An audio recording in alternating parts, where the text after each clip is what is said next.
Thank you for tuning into our last podcast, Finding Love in Life. We hope you enjoyed it as much as we did, and we can't wait to share our stories in this episode of letting go of energy-zapping humans, and there are a few of them, aren't there?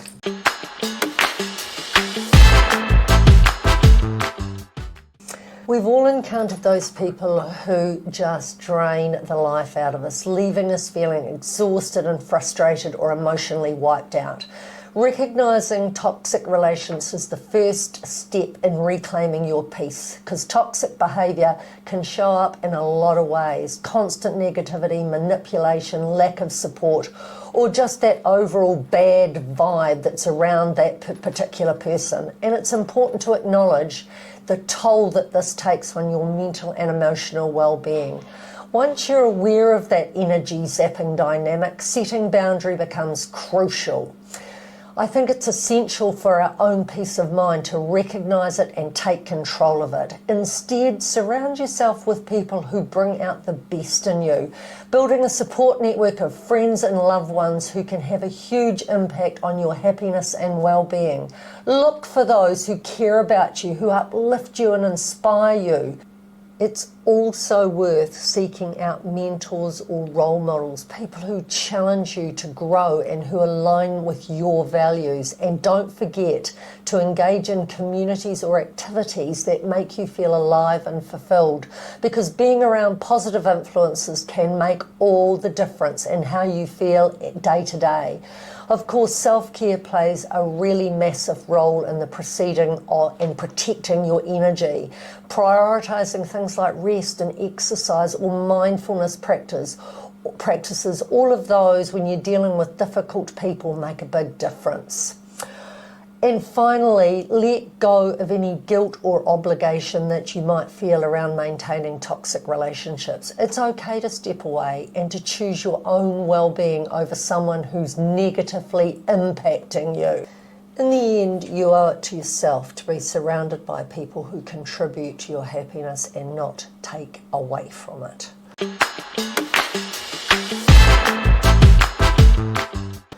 Catherine, I know that you've had experience around this. I think most people have. It's how you manage it that matters, because it is energy zapping and draining and painful.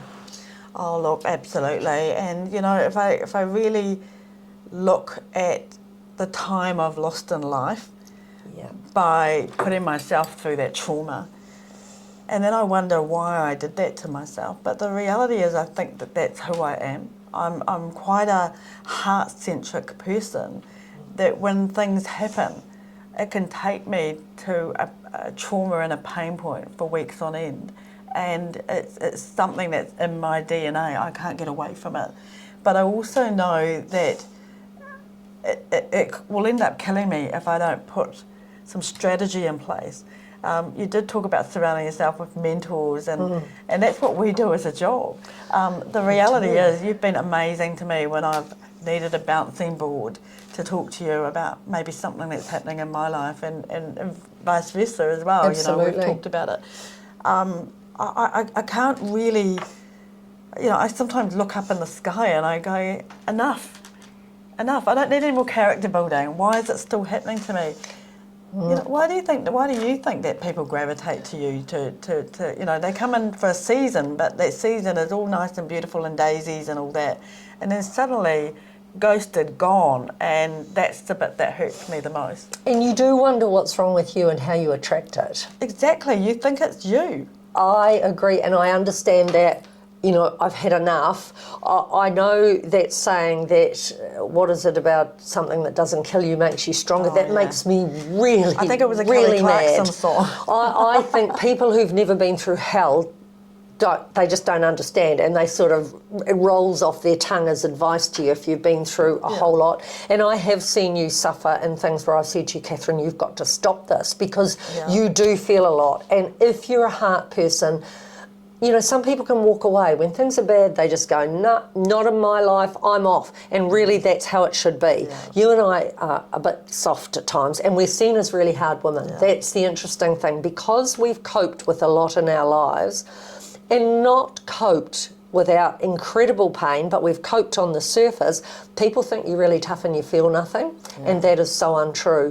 But we both have had to get to a place in our lives, and I think you've come to it recently, where you know what builds you and strengthens you, and you know what takes away from you, and you've started to act on that. You've taken your own advice, because you give other people really good advice around that, and you're very strong about it. I've seen when you mentor your people, the power that you use to give them the strength not to put up with that abuse. But you've been very bad at doing it for yourself. Absolutely. I openly confess to my sin, because the reality is it has had an impact on my health. Yes, of course. You know, and it does, and Yeah. it will, because how can we keep putting up with that behaviour when it's someone you love? Yes. And we're not talking about a partner here. It can be anyone that's around you. It can be a person. I invest in the people who work for me. I love them and I really look after them. And yet it hurts when they do something to you that is absolutely wrong. And people are human. They do things that hurt. Yeah, look, I love how you use that word invest, and I don't think I'll ever change the nature of who I am. That is who I am. That's what makes me very unique. In the same way yourself, is we do invest heavily in people, and you know, there's that, how could that happen?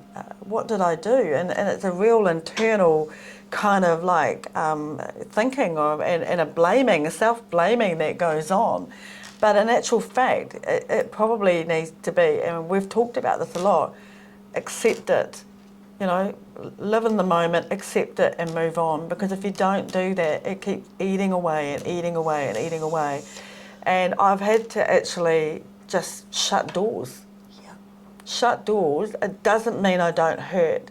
I'll never understand the whole ghosting.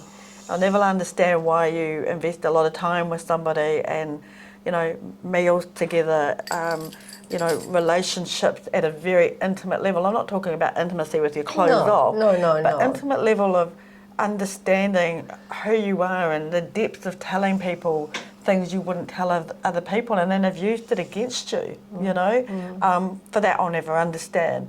But accepting that it has happened is probably my biggest learning, because without accepting it, I can't move on.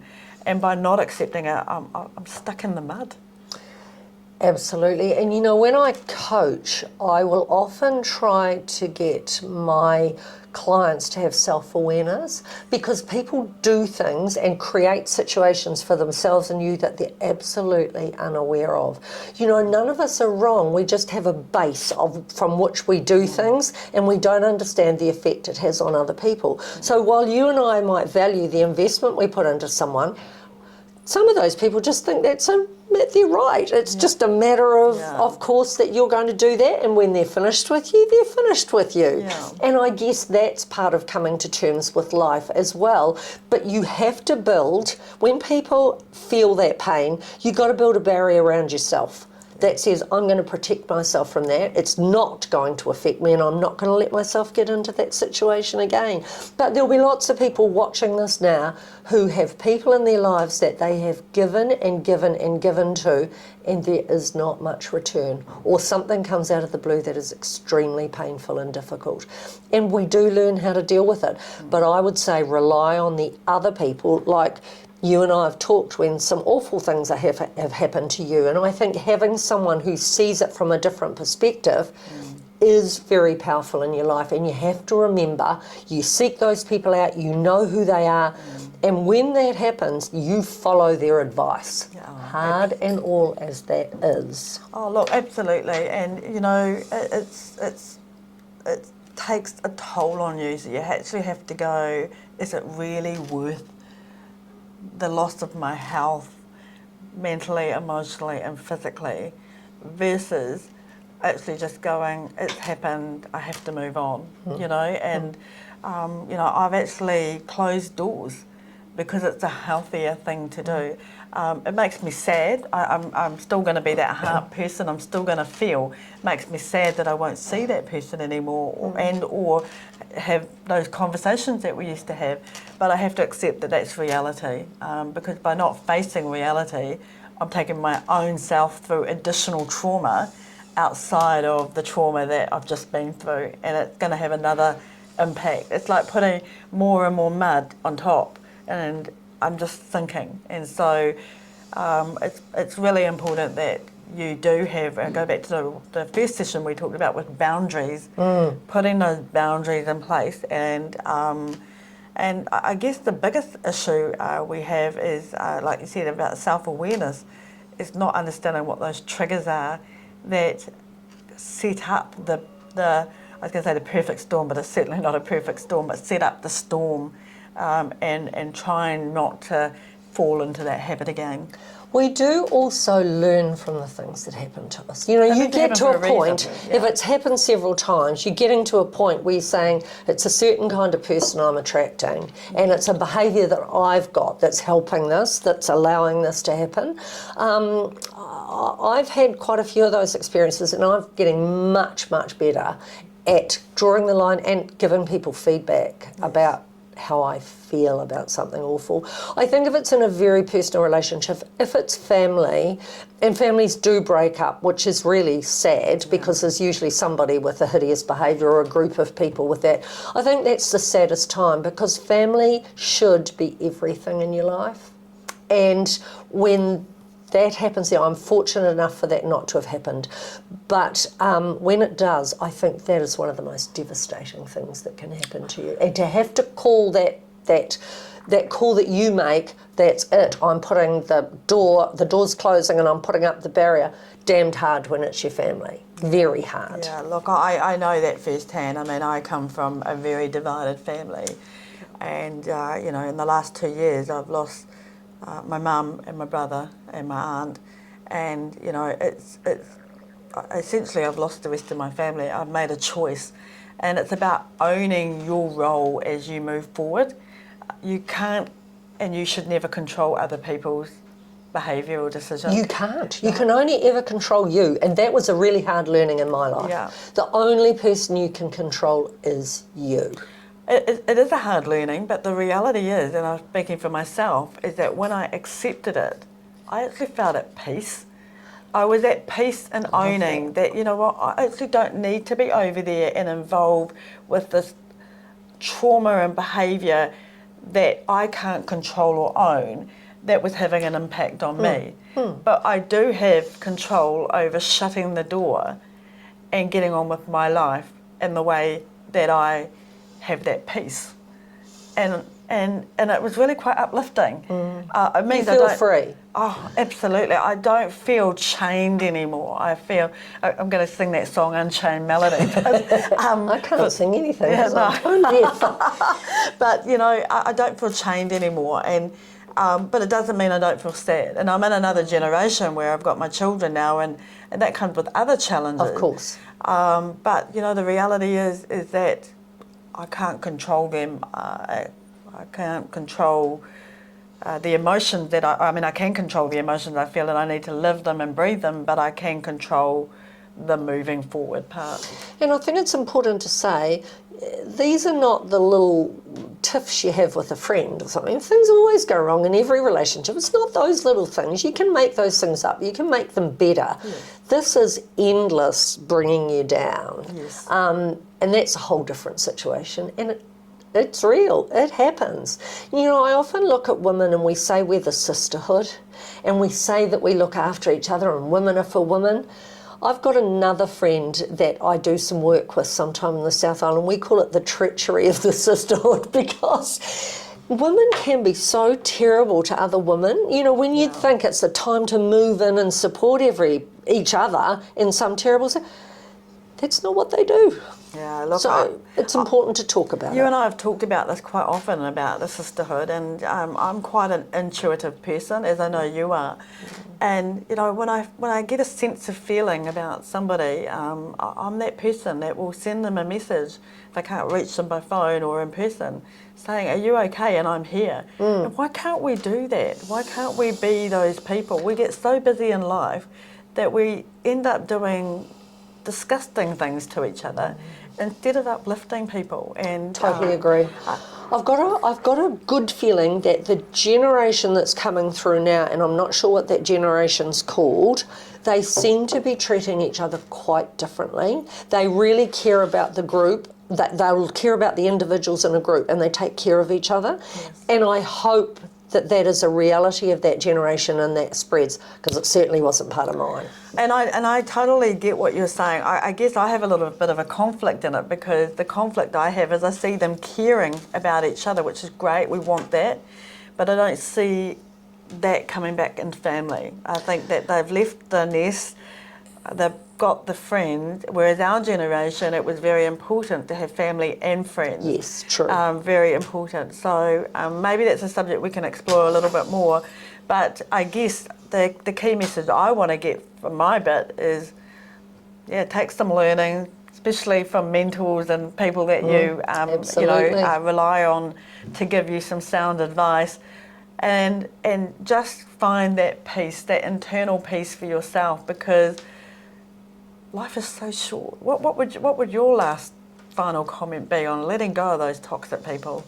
Well, the sooner you do it, the sooner you find the peace you're talking about, and you do look back. What day's rubbish day again? Sorry? What day's rubbish day again?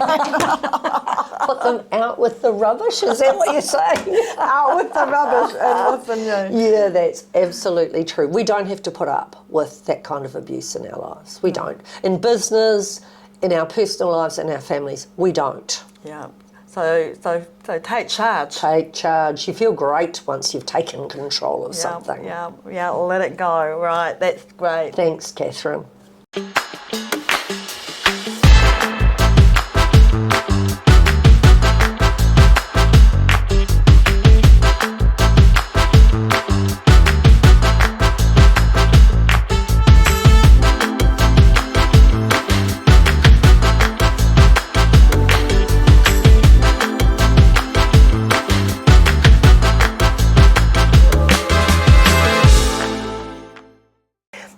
Believe it, young people just automatically think that older people don't have sex. Well, run away now if you're our children or grandchildren, because I have to tell you, they do, and they still really like it, and it's a very important part of life.